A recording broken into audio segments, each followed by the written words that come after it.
നിങ്ങളുടെ favourite shows ഇനി ഒരിക്കലും മിസ്സാവില്ല. ഇപ്പോൾ C5 കാണും നിങ്ങളുടെ ഫേവറേറ്റ് ഷോ തികച്ചും സൗജന്യമായി. ലച്ചുവിന്റെ ജീവൻ എടുക്കാൻ നടന്നത് നിങ്ങളല്ലേ?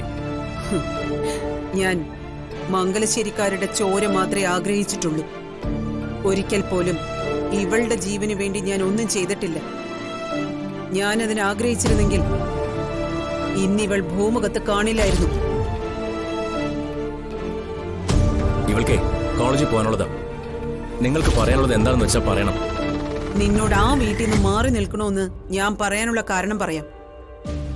നിന്നെ കൊന്നുകളയാൻ വേണ്ടിയാ കവിത ജാക്കി എന്ന ഗുണ്ടയെ ടെറസിലേക്ക് കയറ്റിവിട്ടത്. കവിതയുടെ ലക്ഷ്യം നിന്നെ കൊണ്ട് സഞ്ജുവിനെ കൊടുക്കുകയായിരുന്നു.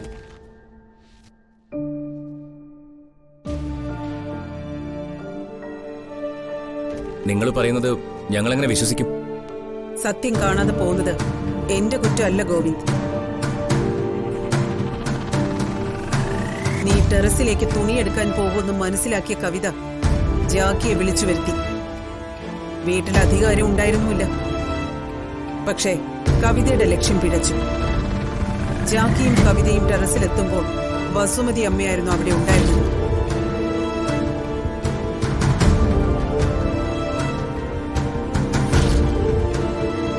കവിതയുടെ കൺമുന്നിൽ വെച്ച നീയാണെന്ന് കരുതി ജാക്കി തുണി കൊണ്ട് മുഖം മറച്ച് വസുമതി അമ്മയെ എടുത്ത് താഴേക്കിട്ടത്.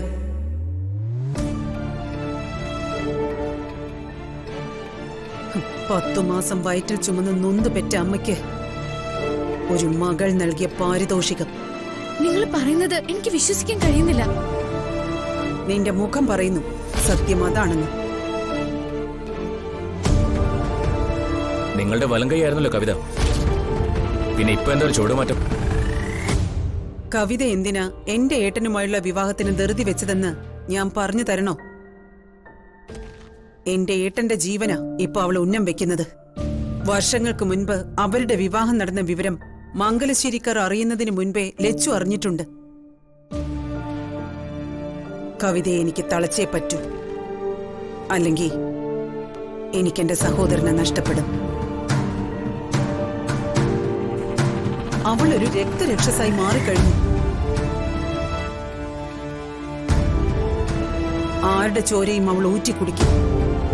നഷ്ടപ്പെടാൻ പോകുന്നത് നിരപരാധികളുടെ ജീവന്.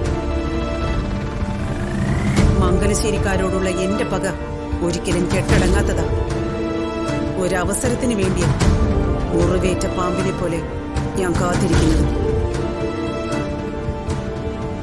പക്ഷേ കവിതയെ പൂട്ടാതെ എനിക്കിനി വിശ്രമമില്ല. എന്നെ വിശ്വാസമുണ്ടെങ്കിൽ ഈ ഒരു കാര്യത്തിന് കൂടെ നിൽക്കാം. പിന്നിൽ നിന്നും കുത്തിയ പാരമ്പര്യം രക്ഷയ്ക്കില്ല.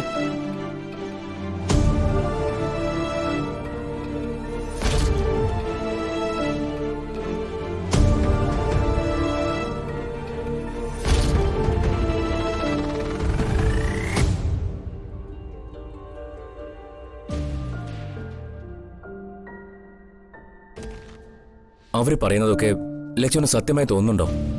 അത് സത്യമാണ്. അന്ന് കാറിൽ വന്നതും പോയതും ജാക്കി തന്നെയാ.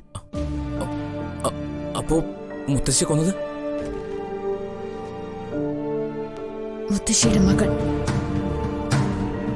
ഡൗൺലോഡ് ചെയ്യൂ C5 ആപ്പ്. കാണൂ എല്ലാ എപ്പിസോഡുകളും സൗജന്യമായി.